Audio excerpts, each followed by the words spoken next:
anyway, let's talk about what do I want to talk about? Oh, we'll talk about this. So years ago, back in I guess it was 2012, Dragon's Dogma came out.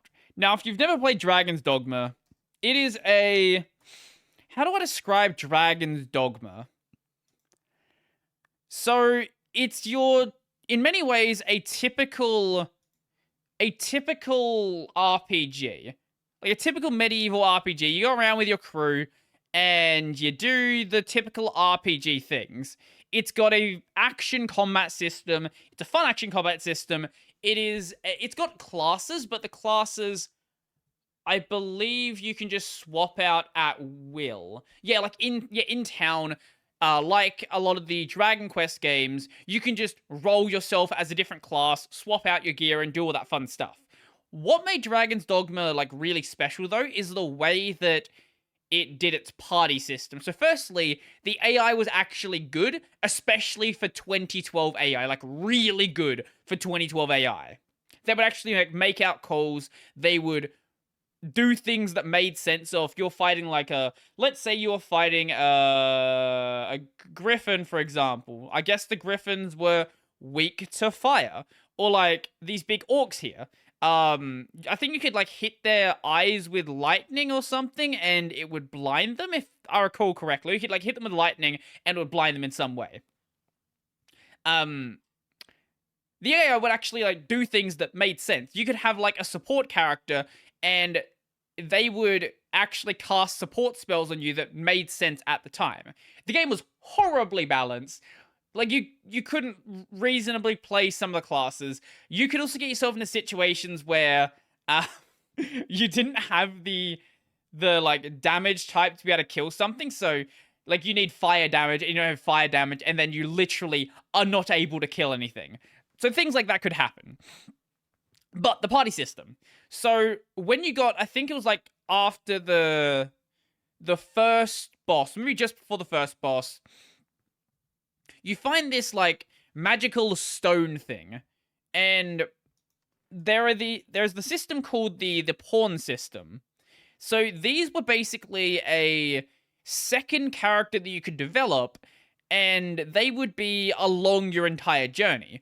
But you didn't just have your own pawn. The rest of your party were pawns that came from other people's worlds. So you would go into this, like, you go into, like, this mist realm sort of thing. I don't know what it was actually called, but you could then recruit other players' characters. I don't know if it would still even be possible to finish the game right now, just because I don't know if there would actually be like characters in all the level ranges. That's the only problem it did have.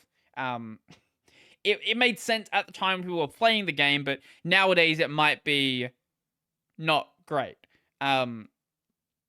But you'd recruit these pawns from other people's worlds. You could swap them out as much as you want. So let's say you wanted to have some rogues, you wanted to have some archers and things like, you wanted to have a support character, but you didn't want to make your character support, your pawn a support. There's probably going to be a support in your level range.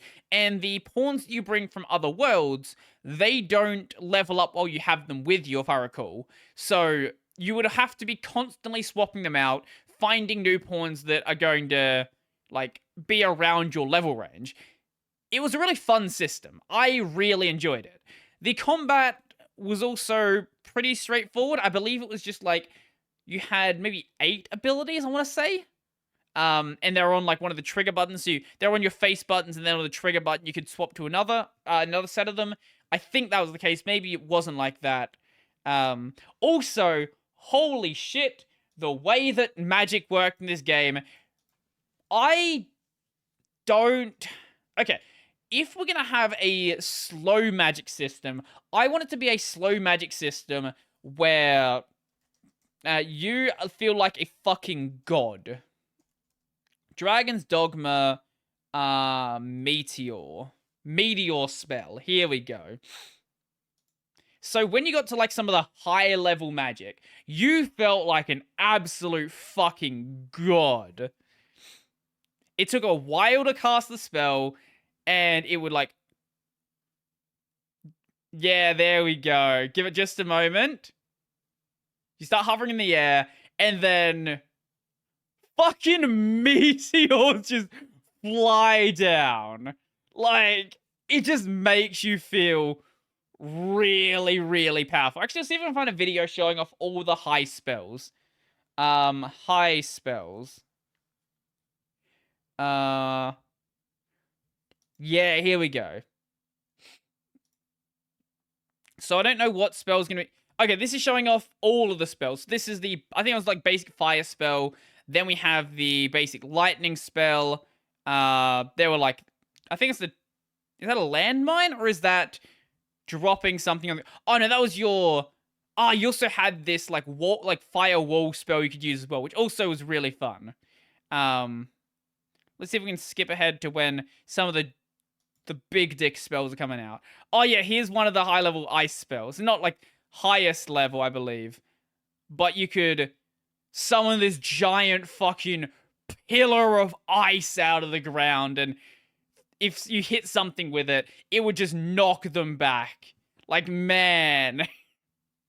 What was this dark spell here? Oh, this was one of, I think this was like a higher level wall spell, maybe? Oh, no, I know what this is. Yeah, this is the tornado spell. You summon a giant fucking tornado. Like, what even is this? And it just keeps going. What else do we have? What is this one? This is a high level. What was this? I actually don't know what this one is. Oh yeah, this is a high level earth spell. You cause these giant pillars of stone to fly out of the ground. Is this, the fire spell would be meteors, I believe? Yeah, fire spell was meteors. Okay, so no, that ice spell I showed actually was the high level ice spell. Like, either have mages be like this, or have mages be like really fast moving. Those are my like two ways of doing mages. When it's like in between. When it's like, oh, you're slow, but you don't feel that powerful. It's just not something I really enjoyed seeing. But I certainly enjoyed playing spellcasters. I believe the rogues were probably the most powerful. What is this one? Sorcerer is OP. Why is the sorcerer OP? Oh my god, you could just melt health bars. I don't think I ever actually finished this game though. Sadly. I think I've like restarted the, oh my god, that is kind of insane. I've restarted it a couple of times, and every time I played it, it was like a lot of fun. So I do want to go back and actually properly play it and properly finish it at some point. I'll check if it's still actually playable considering the way the systems work nowadays. Like what is possibly available is possibly still not available. Things like, you see, like this guy's playing solo though, so like has no party. So maybe it is like still entirely playable if you want to play like a sorcerer or something like that. Man, that's fucking crazy. Maybe I'll have to stream this game at some point.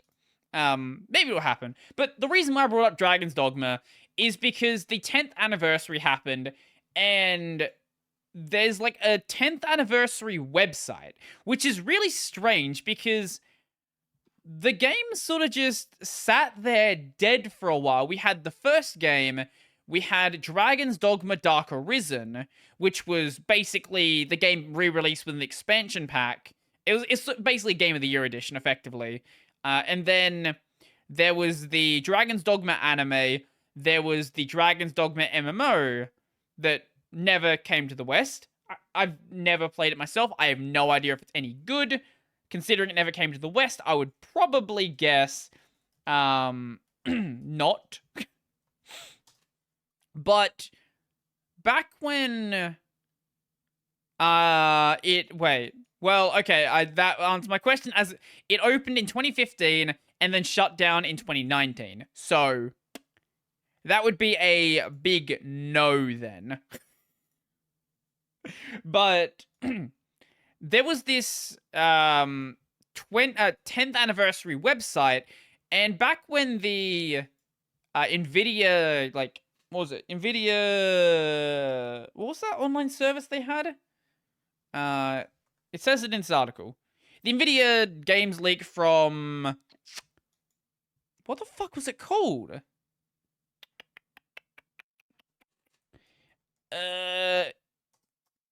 GeForce Now, that's what it was. There was the GeForce Now leak. One of the games on that list was Dragon's Dogma 2. Does that mean we are getting a Dragon's Dogma 2 at some point? Considering the fact that a lot of the games on that list have actually become real things? I would say it's entirely possible. Like, it's not guaranteed that every single game is gonna be real, but a lot of the games did happen. So does that mean it's actually, going to become a thing? I would say very, very possibly. Very possibly. And if it does become a thing, I would be super happy about that. And it's weird that you would, like, keep doing random things with the game if you're not gonna, at some point, either re-release it again, make, like, a newer version of Dark Arisen, maybe another expansion, something like that, or make a sequel game. Considering the fact that, like, it got an anime. Like, why did it get a Netflix anime, like, years after it came out, with the project basically being dormant? Like, yeah, it's been re-released on the Switch and on PS4 and Xbox One, things like that. If nothing's gonna happen, I have hopes. I have some level of hope that it actually does happen, and if it does, I am going to be very, very, very excited about that.